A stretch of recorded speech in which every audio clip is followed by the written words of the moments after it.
મિત્રો ફરીથી એક નવા વિડીયોમાં સ્વાગત છે। તો આજનો વિડીયો કંઈક અલગ જ પ્રકારનો થવાનો છે અને આ વસ્તુને મિત્રો આપણે ગિરનારી ખીચડી તરીકે ઓળખવી।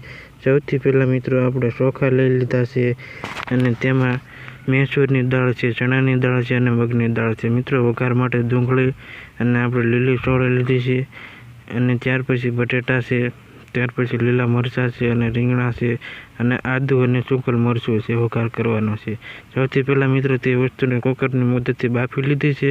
ત્યાર પછી આપણે સીધો તેમાં વઘાર કરવાનો છે। વઘારમાં લવિંગ, બાદીઓ અને લાલ મરચું અને બધા ખડા મસાલા નાખી દેવાના છે।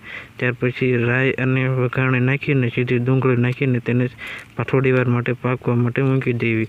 પાકી જાય મિત્રો, તમે જોઈ શકો છો થોડીક પાકી જાય ત્યાર પછી હળદર અને મીઠું નાખી દેવાનું છે।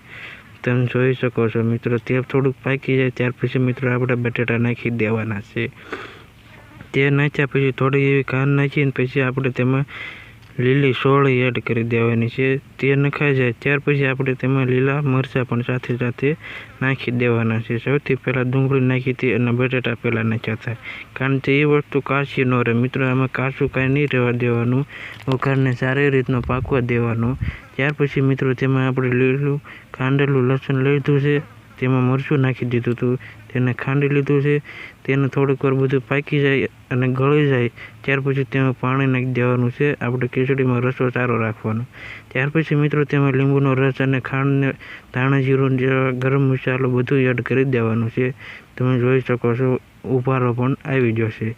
જો મિત્રો બધું ઉકળી ગયું છે સારી રીતનું, થોડુંક તમને સંભળાવવામાં થોડુંક મારે આંચકા મારે છે। તમે જોઈ શકો છો બધું સારી રીતનું ઉકળી જાય ત્યાર પછી આપણે 10-15 મિનિટ ઉકળવા દઈને પછી ખીચડી બાફાઈ ગઈ છે, ખીચડી તમે જોઈ શકો છો તેને એડ કરી દેવાની છે। તમે જોઈ શકો છો આવી જ રીતનું ગિરનારી ખીચડી, રસાવાળી ખીચડી બની છે। તમે પણ એકવાર ઘરે જરૂરથી ટ્રાય કરજો મિત્રો। વિડીયો ક્યાંથી જોવો તે કોમેન્ટ કરજો અને વિડીયો સારો લાગે તો એક લાઇક કરીને અમારી યુટ્યુબ ચેનલને સબસ્ક્રાઈબ કરો, જેથી કરીને તમને આવા અવનવા વિડીયો મળતા રહે। તમે જોઈ શકો છો મિત્રો, મળીએ એક નવા વિડીયોમાં। જો રસો બાળીને આવી કડક